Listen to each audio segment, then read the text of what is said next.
Halo, Assalamualaikum warahmatullahi wabarakatuh. Bertemu lagi di pertemuan mata kuliah komunikasi propaganda. Kali ini kita akan membahas tentang media propaganda. Jika sebelumnya tentang teknik propaganda, silakan kalian cek ya di video sebelumnya di kelas komunikasi propaganda. Itu sudah ada beberapa teknik propaganda. Jadi bisa kalian tonton, dan juga untuk lebih detailnya mungkin next time saya bikin lagi videonya untuk teknik propaganda biar dilengkapi, atau bisa juga kalian beli buku yang saya tulis komunikasi propaganda. Silahkan cek di Google juga banyak, di Tokopedia juga banyak, di Bukalapak juga banyak, di Shopee juga ada. Jadi silakan kalian bisa pesan. Judulnya komunikasi propaganda suatu pengantar ya, itu saya sendiri yang nulis begitu. Itu di sana sangat lengkap materi untuk perkuliahan ini. Oke, langsung saja. Di pertemuan kali ini kita akan bahas tentang media propaganda. Jadi sebetulnya propaganda itu memiliki media yang si pesan propagandanya itu artinya bisa tersampaikan kepada halayak ya. Yang pertama itu media propaganda itu ya media massa. Media massa ini atau pers lah ya. Jadi media massa ini memang satu lembaga pemberitaan ya, dan memiliki audiens yang sangat besar. Media massa ini seperti radio, kemudian televisi, kemudian cetaknya bisa surat kabar ataupun majalah. Nah ini juga selain audiensnya sangat besar, ini juga memiliki banyak kepentingan, terutama ada konflik kepentingan dari si pemilik media itu, sehingga memang pertarungan pesan propaganda antara media itu juga sangat kencang ya. Apalagi kita tahu bahwa media massa itu menggunakan teori jarum suntik ataupun teorinya framing, sehingga memang sangat bisa mempengaruhi halayak untuk terpengaruh oleh pesan propaganda begitu. Dari pengalaman beberapa pemilu, kemudian dari pengalaman beberapa kasus juga media sangat berpengaruh bagaimana dia menggiring opini, kemudian juga mempengaruhi persepsi masyarakat. Itu sangat bisa dibuktikan banyak ya gitu. Jadi sangat efektif sekali ini media massa ini, sehingga kebenaran itu bisa menjadi bias karena media satu dan media lainnya itu cenderung tidak sama karena memiliki kepentingan yang berbeda, sehingga memang si audiens itu kebingungan dan cenderung bahkan ada yang mungkin fanatik ke media tertentu, padahal sebetulnya mereka tidak sadar itu dia sudah tercuci otaknya, terbrainwash ya, atau terkena pesan propaganda. Itu yang pertama adalah media massa. Kemudian selanjutnya yang kedua, media dari propaganda itu yang adalah buku. Jadi buku juga ini sangat efektif bagaimana dia mempengaruhi pikiran si pembacanya ya. Jadi buku itu sebetulnya media propaganda dari si penulisnya. Jadi si penulis itu dia mau membawa si pembacanya kemana, kemudian ke paham apa, dan ke pesan propagandanya apa, itu sangat efektif. Apalagi misalnya buku-buku tentang filsafat, buku-buku tentang sejarah, kemudian buku-buku tentang geopolitik dan sebagainya, itu sangat bersifat propaganda sekali gitu ya, sehingga pembaca itu cenderung gampang terpengaruh ketika membaca buku yang seperti itu begitu.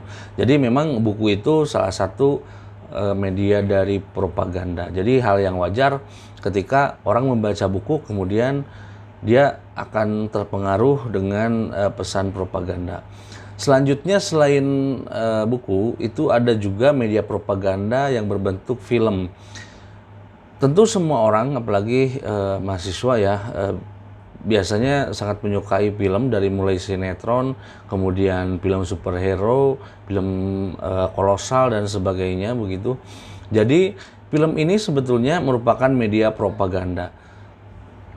Film ini memang ditonjolkan misalnya dalam film Rambo ya, itu ditonjolkan dalam perang Vietnam, settingnya perang Vietnam. Meskipun fakta sejarahnya Amerika itu kalah oleh Vietnam, tetapi di film itu menggambarkan bahwa Amerika itu tidak kalah begitu. Jadi dia menyampaikan pesan propaganda bahwa Amerika tidak kalah, meskipun fakta sejarahnya Amerika kalah oleh Vietnam. Kemudian Indonesia juga sebetulnya melakukan propaganda ya melalui G30S PKI.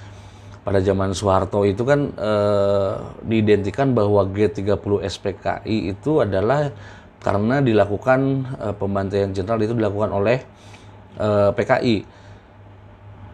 Itu zaman Soeharto ya. Meskipun sebetulnya banyak fakta-fakta yang lain bahwa G30S itu bukan PKI pelakunya, tetapi ada yang berpendapat bahwa itu adalah Soekarno, ada juga yang berpendapat itu adalah Soeharto, dan ada juga yang berpendapat lain. Sehingga sebetulnya pelaku dari G30S ini sebetulnya masih bias. Tetapi zaman Orde Baru yang begitu lama memang kita dipropaganda bahwa pelaku G30S itu adalah PKI. Sehingga memang film ini menjadi seolah-olah memang tiap momennya ya setahun sekali itu pasti isu ini naik gitu ya, G30S itu bahwa ini dilakukan oleh PKI. Sebetulnya itu adalah media propaganda. Selanjutnya selain film itu ada radio. Nah ini radio juga dianggap masih sangat efektif ya untuk menyampaikan pesan propaganda, apalagi zaman dahulu ketika Perang Dunia misalnya ini radio itu menjadi media utama propaganda. Tetapi untuk saat ini meskipun masih efektif tetapi mungkin bukan yang utama begitu. Kemudian ada juga selebaran. Selebaran ini bisa buletin, bisa pamflet atau poster, juga ini juga merupakan propaganda. Ya kita sering mendapat juga misalnya ketika di masjid Jumatan suka dapat selebaran-selebaran yang misalnya di selebaran itu dia pesan propagandanya sih untuk cenderung ke khalifah misalkan ya, untuk mendirikan negara Islam dan sebagainya. Nah seperti itu juga sebetulnya merupakan pesan propaganda dan lain sebagainya. Apalagi zaman Pilpres kemarin itu juga ada surat kabar tabloid yang memang itu murni pesan propaganda begitu. Kemudian selanjutnya ada media sosial. Nah media sosial ini beberapa tahun terakhir ini memang sangat efektif untuk melakukan propaganda. Dan masyarakat sangat euforia ya terkait dengan media sosial ini. Bahkan masyarakat itu cenderung kebablasan dalam bagaimana dia menyampaikan atau bikin statusnya gitu ya. Bukan lagi ke menyampaikan pesan propaganda begitu, tetapi lebih ke arahnya tuh ke konflik gitu. Jadi memang ini kaitannya sudah dengan pencucian otak dan juga mengarah pada konflik untuk media sosial yang saya amati beberapa tahun terakhir ini. Jadi memang saat ini media sosial sendiri ini sangat bebas digunakan oleh setiap individu. Tapi di kita memang ada aturan Undang-Undang ITE sehingga itu memang membatasi beberapa media sosial lah gitu ya. Jadi kita selaku pemilik media sosial atau pengguna media sosial itu harus memperhatikan juga aturan-aturan, salah satunya ya Undang-Undang ITE gitu. Selanjutnya selain itu ada juga musik. Mungkin banyak yang tidak menyangka bahwa musik itu sebetulnya media propaganda. Banyak artis-artis mempropagandakan pesan-pesan perjuangan atau juga pesan-pesan pemberontakan misalnya, atau juga pesan-pesan isme tentang style, fashion dan sebagainya. Itu juga bisa dimaklumi karena memang musik itu media propaganda. Itu saja yang bisa saya sampaikan tentang media propaganda. Mudah-mudahan bermanfaat. Sampai bertemu.